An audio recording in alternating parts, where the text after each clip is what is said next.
The intelligence even shows that China assigned a data exploitation unit specifically to this new project. Compounding the travesty, the second set of documents we are releasing reveals that members of the deep state, very, very famous group of people, in many cases, in our intelligence agency work to actively suppress and downplay information about the extent of China's sinister election meddling, covering it up from both the president and the American people like nobody thought was possible. U.S. spy agencies began learning about the compromise of voter registration files in 2020 when they discovered that tens of millions of voter data, think of that, tens of millions of voters' data in 18 states have been bought, stolen, or hacked by China. Yet those responsible for sounding the alarm instead kept the information secret and hidden. They did not disclose to me as president or to anyone else, and to the best of our knowledge, they did not inform Congress. In fact, all they kept saying is, this is the most secure.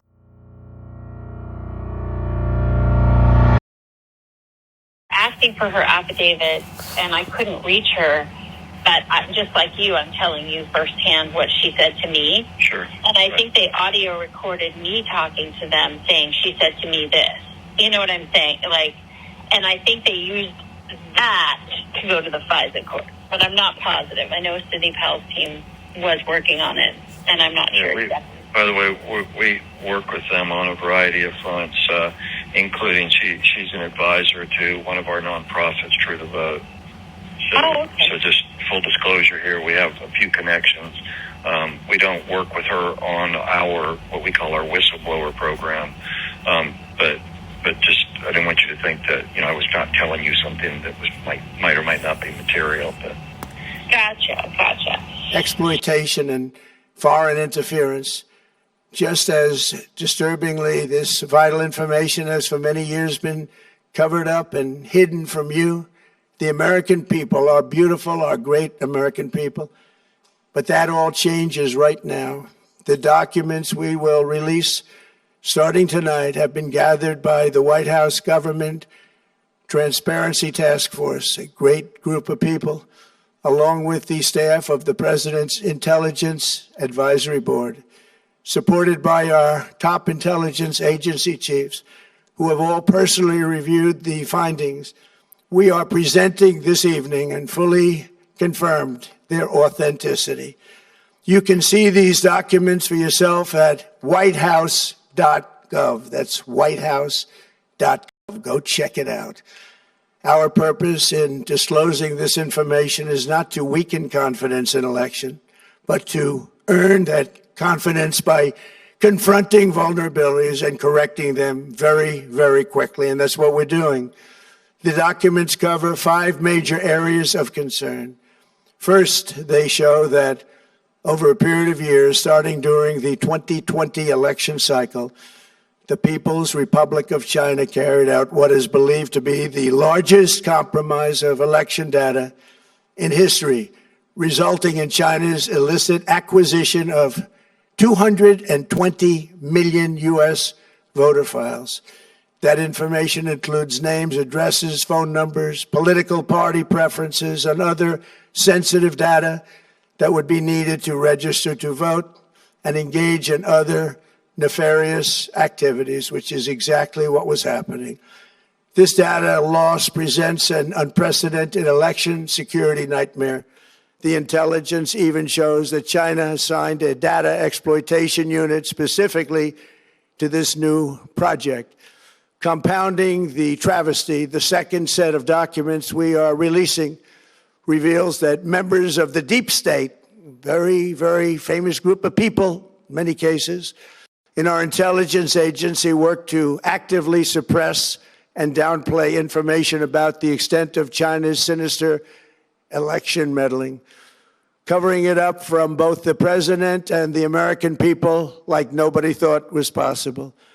U.S. spy agencies began learning about the compromise of voter registration files in 2020 when they discovered that tens of millions of voter data, Think of that, tens of millions of voters' data in 18 states have been bought, stolen, or hacked by China. Yet those responsible for sounding the alarm instead kept the information secret and hidden. They did not disclose to me as president or to anyone else, and to the best of our knowledge, they did not inform Congress. In fact, all they kept saying is, this is the most secure. Tell anyone right now that Powell and Giuliani are working against us, they will not believe it. I know. That's what I'm saying. Unless I go out and say it, and then say Coke said it, because he did. I mean, he said this is what they'll do. You know, this is what they're going to do. He essentially said it. But then, does Trump have anyone working for him? It does not appear so.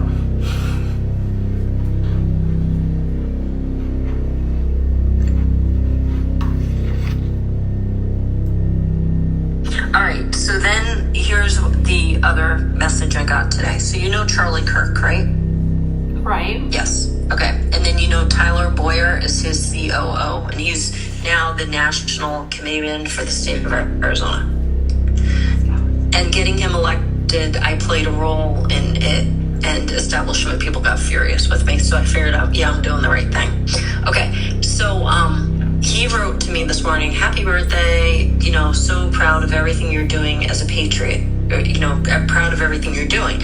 And I said, thank you very much, but I don't understand why you and Charlie are not helping me more. And he said, what do you mean? Like, what do you want help with? So I just want to fast forward to the Sun Lakes meeting last month, where Tyler Boyer came in and said, there's nothing we can do about 2020. We just have to focus on 2022. Now, coming from the Charlie Kirk organization, I found that very funny that he would say that versus we got to do a deep dive. Because what I said to Sun Lakes last night is we've got to do a deep dive, do the forensic audit, and figure out how much fraud there was. Figure it out from A to Z, and then we can create all the legislation in the world. But right now, it's all premature. And let me just tell you what my closing line last night was. I said, when people approach me and they say, are we trying to overturn 2020, or are you just trying to, we're trying to move forward with 2022 and just make sure everything's fixed? And I said to them, well, there's two things. I said, one, again, what I just stated, how are we going to fix in 2022 unless we fully understand what happened in 2020? But then my next line, and then I let it just be a mic drop, I said, what if, I'll be a little extreme here, but what if we find 500,000 fraudulent votes in Arizona? Are you going to tell me that this election shouldn't be decertified? Thank you, everyone. Have a wonderful night. And I walked off stage. So, it's serious. Like, at what point is fraud too much? Because there's going to be a threshold. Like, literally, if there's 87,000 or 89,000 votes that were swapped, and then we come across 100,000 or 200,000 in the vault for a total of like almost 300,000 ballots, how could Arizona not decertify the election? Whether or not it does anything for Trump, who cares? But someone's going to have to come up to the podium and say, we made a mistake. Yes or no? I mean, that's the way I view it. Yeah. Well, I think that's what... And or hold a new election. Well, I think that like what Cook said, to get away with the fraud, you have to expose the fraud. So you'll expose it, and then say it was not enough. That's what the end game is that Sidney Powell and Flynn and Giuliani are doing right now.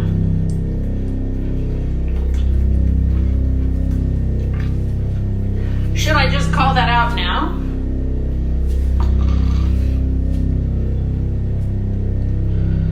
They can hate me.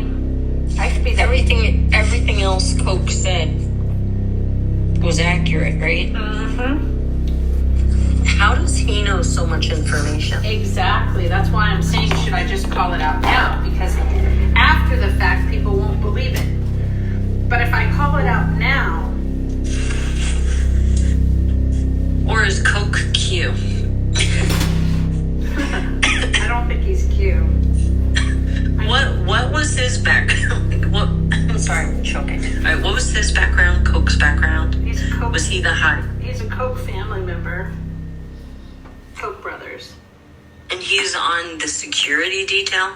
Like he doesn't have enough money that he doesn't have to not do that? He's not on, he was on a security detail of the illegal ballots. Oh, but how did he talk? But he was on security detail of you. No. Well, no, He came out to threaten me. Just for one day? Just for one day, yeah. That's why they want your cell phone. Yeah. They want that recording. Yeah. They want the original. Exactly.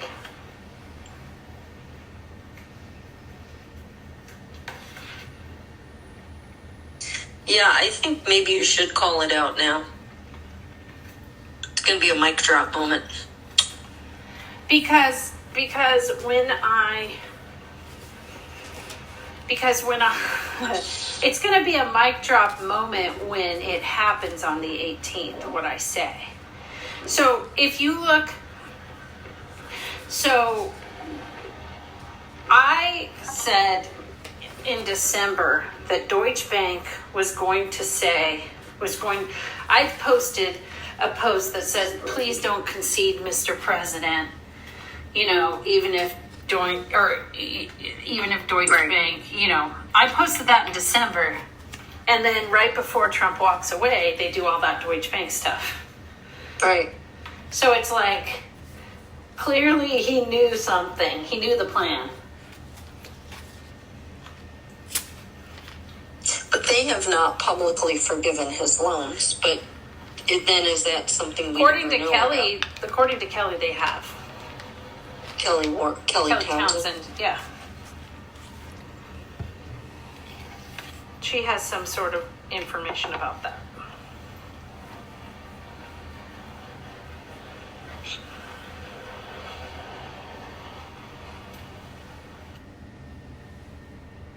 Left, and so she was telling Andy Biggs. Andy, she left because they forgave Trump's loans. And I was like, no, I didn't find that out. I didn't even find out about any Deutsche Bank stuff. I haven't been able to find what she's talking about, them forgiving it, but she says that they did. She said that Deutsche Bank issued some sort of memo or some statement saying the only way to completely cut ties with Trump was to forgive all of his loans, so we're going to go ahead and do that.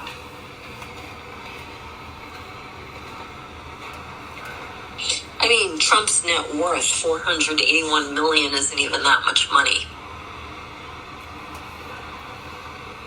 What is his net worth? Nobody knows, but even me, even though I have all my properties mortgaged, I mean, anyway, you know what I'm saying. Right. Even me, the average person, would really have to dig, because just to give you a simple example, none of my properties, they're all in LLCs, so you literally have to go up and add up assets minus liabilities on all his LLCs. And I'm sure that's just a daunting task. And then when you take in consideration depreciation and all that stuff, I mean, it's hard. But I am sure that Trump is worth billions. And you think we found a plane where there are pre-filled out ballots, and it landed at this ballots. And I said, oh, that's weird. And this plane has allegedly taken off to Seattle. But you guys, we tracked you. We followed. So InfoWars, there's a lot underneath the surface, Owen, but the public needs to know. You, sir? Yeah, James, I didn't go, but I'm Gordon Rose with Clip Artist Films. I'm here to ask you comment on why you covered up the frame job of Stacey Burke and General Flynn's coup. I've been trying to get this comment from you for 4 years. You know who I am. And I think it's time to tell the truth to the people on what happened. Can you please give me comment? We'll talk about that. When? I'm not even familiar with that. Jimmy, But come on, bro. I I got the text logs. I got the emails for years with us. Well, I'm actually not familiar with that, but You're going to cover. Wait. You're here to teach a class, and you're going to cover up in front of everybody. I'm not trying to cover anything up. Okay. But the First Amendment protects my right to Yes, sir. speak to you without being interrupted. Fair And enough. that's one of the things we're going to teach today. I'm going to learn that I'm going to then. let you have a dialogue with me, but first I'm going to talk to you about what we're doing. That's fair enough. I actually don't remember what you're talking about, but we'll talk to you. Fair Okay? enough. Fair enough. Another key lesson. How many of you attended the funeral yesterday? Basically everyone. Who didn't attend yesterday? Courage is just your ability to say yes. And we're going to make this very interactive very soon, so I hope I got some brave people here. I don't think people would have shown up unless you're brave. This guy's brave. He's brave. You may not agree with him, but he has something that you need to have, which is the ability to ask the question. Thank you. Can you hear me? Yes, ma'am. Okay, the question I have for you is kind of twofold real quick. The phone call that transpired between you and the young attorney that Flynn had on his channel. Yep. When you reflect back on that phone conversation, So I'll give you the origins of that conversation and what I remember happening. That was a little while ago, so there's some gaps in my memory. Stacy Burke, if I remember correctly, came to our group when we were just after the elections, when our team, which was led by Sidney Powell, was collecting affidavits from people who had hard evidence of election fraud and malfeasance and all kinds of different things. If I remember correctly, Stacy had some information about ballots being shipped over, flown into from Korea into Seattle into Phoenix Airport. If I remember correctly, she may have worked at the airport in Phoenix or knew somebody at the airport that saw something or something like that. So she filled out an affidavit, and she told our people, and I wasn't directly involved a lot with Stacy in the beginning of this. She told the people that she was working with on our team that she felt her life was threatened and that she needed security out in the Phoenix, Scottsdale area. At the time, we were working with First 1A Praetorians. We worked with them for a very short period of time, just after the election, while we were participating in the rallies in Washington. And their team provided General Flynn, myself, Sidney, Patrick, and a few others security. She requested that, and by the way, they provided that security free of charge. At the time, we didn't have any money, so that was a benefit for not having to pay that money. So, as I understand it, we sent a team out to watch over her out in Phoenix, and there was some kind of issue where she kept fleeing her apartment without telling the security guys, and so the security guys started to freak out and so on and so forth. And I guess there was an incident where one of them took her phone when she fled, and which was stupid, which was a very stupid thing for that person to do. And then she reached out to me a number of times saying, hey, you guys, and I guess also somebody had promised to put a security system in her house or her apartment or something like that. And security guys came and they screwed it up. It was just a botched sort of mess. So she called me prior to the phone call that she recorded of me. She reached out to me and all upset, and she said, this incident happened. I said, well, as it relates to the phone, you really need to talk to 1A Praetorians because I have no idea who did what. I wasn't there, and they're responsible for that.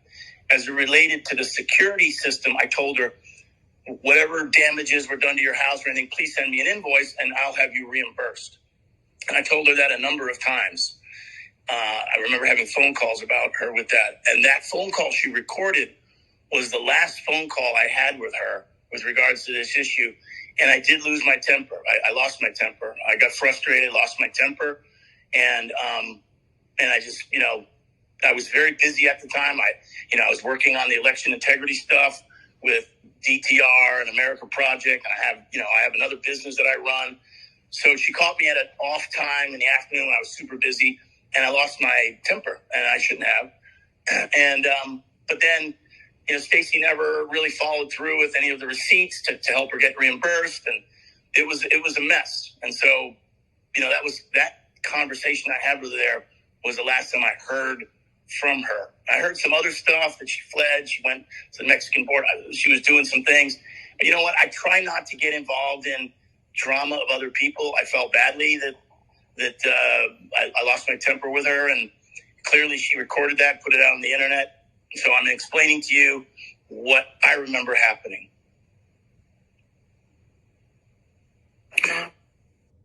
And I'm telling you that, moving forward, it was one of those, you know, things I'm not saying it's good or bad. It was just, she caught me at a moment in time when I was in a frustrated mood.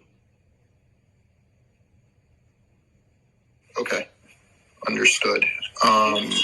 Moving forward, we have.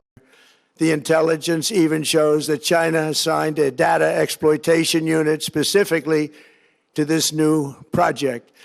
Compounding the travesty, the second set of documents we are releasing reveals that members of the deep state, very, very famous group of people, in many cases, in our intelligence agency work to actively suppress and downplay information about the extent of China's sinister election meddling, covering it up from both the president and the American people like nobody thought was possible.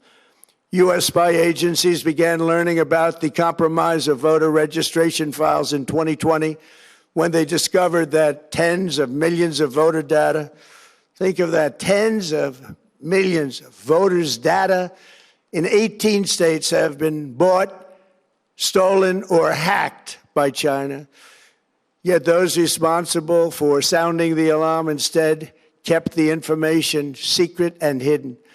They did not disclose to me as president or to anyone else, and to the best of our knowledge, they did not inform Congress. In fact, all they kept saying is, this is the most secure. Sucker! Oh my God!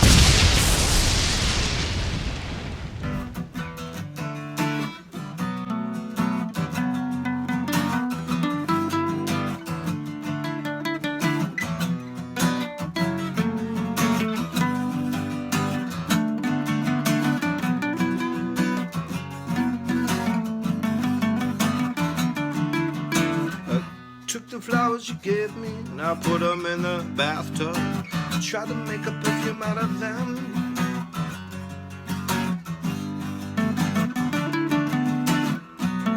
It's a sin to wish and wash around your perfume with your abdomen.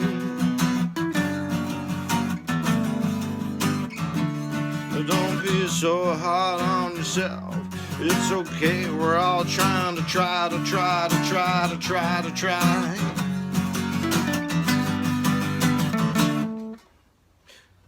It's not an accident that these flowers are allergic to your style.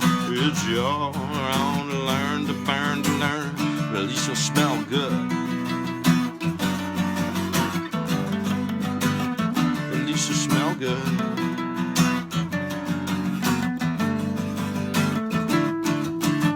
Didn't that one guy say, don't judge